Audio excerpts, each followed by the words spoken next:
في حوار حصري لإكسبريس اف ام، مؤسس حركة النهضة السيد راشد الغنوشي تحدث عن نتيجة الانتخابات وبعد الفوز في معظم الجهات بالمرتبة الأولى في انتظار النتائج الرسمية. ممكن تكون عندها أغلبية في المقاعد، حتى الآن على كل حال اللجنة لم تعطي النتائج النهائية، ونحن لا نريد أن نستبق اللجنة، هي صاحبة التخويل الإعلان عن النتائج النهائية، ونحن رفضنا أن نحتفل احتفالا رسميا ونعلن حتى في انتظار ما تعلنه اللجنة. عن الشريعة الإسلامية كان للسيد راشد الغنوشي هذا التعليق: والشريعة الإسلامية ما خرجتش من تونس. الشريعة الإسلامية تونس راهي بلاد إسلامية، دستورها ينص على أنها دولة إسلامية، والقانون التونسي القانون مدني، قانون جاي من الإسلام، ومجلة الحوالي الشخصية جاية من الشريعة. فما يلزمش نعتبروا أنه الشريعة البرة الآن والنهضة باش تدخلها لتونس. شريعة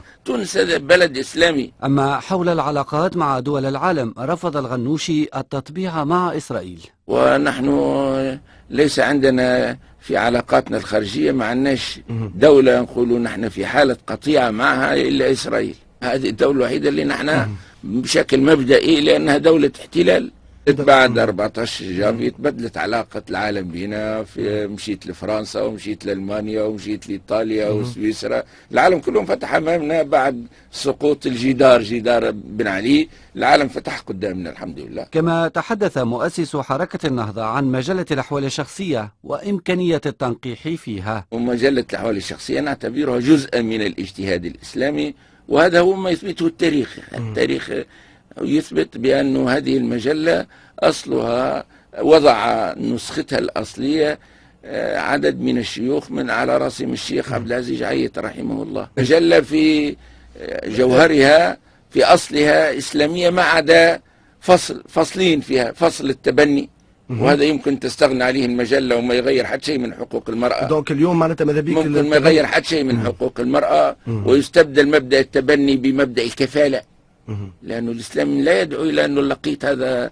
نرموه في الشارع، وإنما يدعو إلى كفالته. لكن فرق ما بين كفالته وما بين نقوله هو ولدنا ننسبه لنا، حيث ممكن تعويض مبدأ التبني بمبدأ الكفالة دون أن تمس حقوق المرأة، لأنها ما عندوش علاقة بحقوق المرأة. والمسألة الثانية تتعلق بالتعدد، هذا الذي أضافه بورقيبة الفصلين، وأضاف منع التعدد، وهذا أيضا يمكن أن يبتغى له أصل في الإسلام، باعتبار أن الله سبحانه وتعالى ما أمرناش بالتعدد. التعدد مش فريضة إسلامية. قدم السيد راشد الغنوشي موقف حركة النهضة من حزب التحرير الإسلامي. حزب التحرير حزب من الأحزاب الإسلامية، ينطلق من المرجعية الإسلامية، عنده فهم للإسلام يوافقه فيه البعض ويخالفه فيه البعض، ونحن نوافقه في أشياء ونخالفه في أشياء، كما أنه هو يوافقنا في أشياء ويخالفنا في أشياء أخرى. يعني عنده موقف من الديمقراطية، يحرم الديمقراطية، يعتبره عنده فهم للديمقراطية وفهم للإسلام،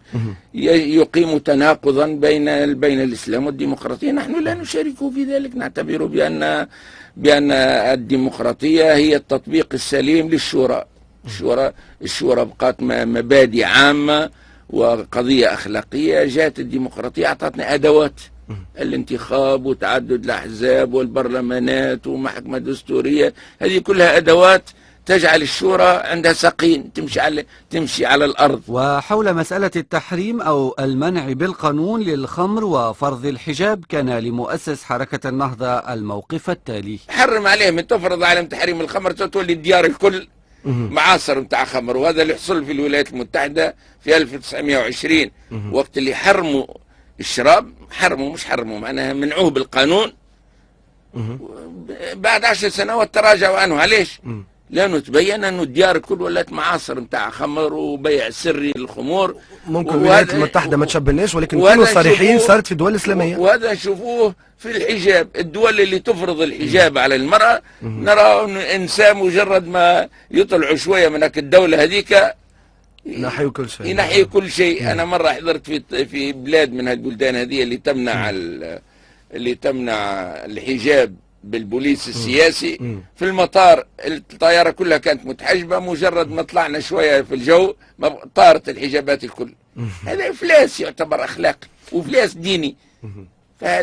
فنحن أعقل من أن نأتي بمثل هذا، أن نفرض على الناس فرضا لأنه لا قيمة له، لأننا كأننا نحب نحول الناس إلى منافقين. مش معنى المنافق اللي يتظاهر بالتدين وهو مش متدين.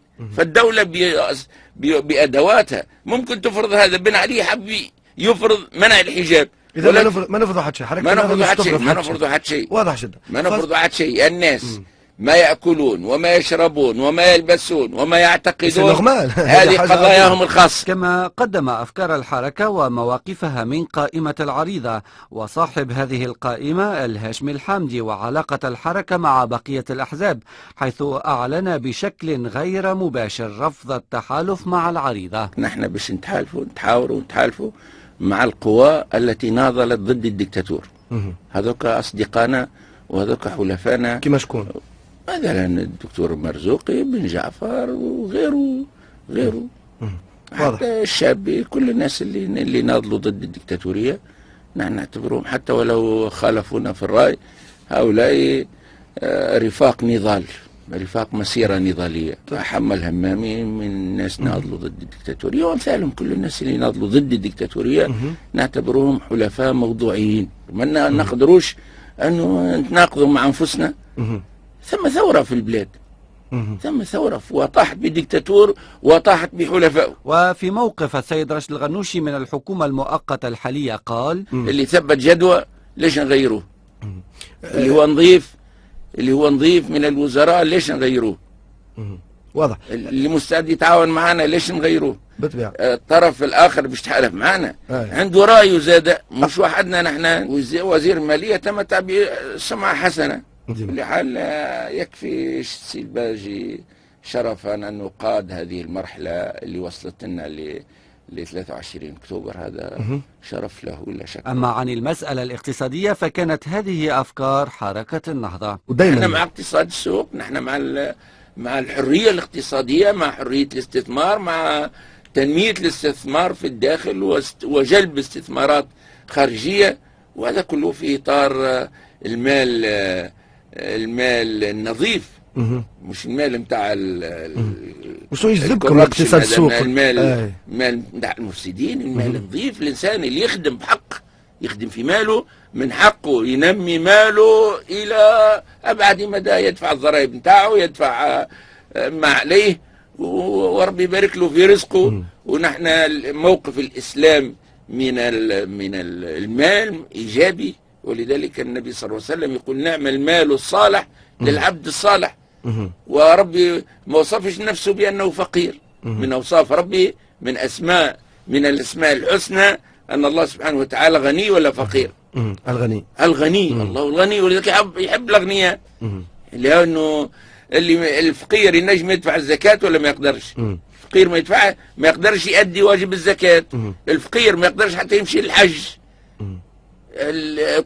عباداتنا تحتاج للمال. حتى اللي يصلي لازم يكون عنده ماء قادر باش، والماء هذا لازم فلوس، لازم جامع، والجامع لازم. وانتم ممكن البورصه اللي يعجبكم، شنو اللي يجذبكم في موديل البورصه؟ نعم. شنو اللي يجذبكم في موديل البورصه اليوم معناتها؟ نحن البورصه شنو هي؟ هي سوق، هي سوق مالي، سوق الاسهم. الناس تباع وتشراو، ولذلك هذا داخل في مبدأ الإسلام. وأحل الله البيع وحرم الربا. شنو السوق؟ ما هو تبادل الأسهم، بيع وشراء للأسهم. كان هذا السيد راشد الغنوشي مؤسس حركة النهضة.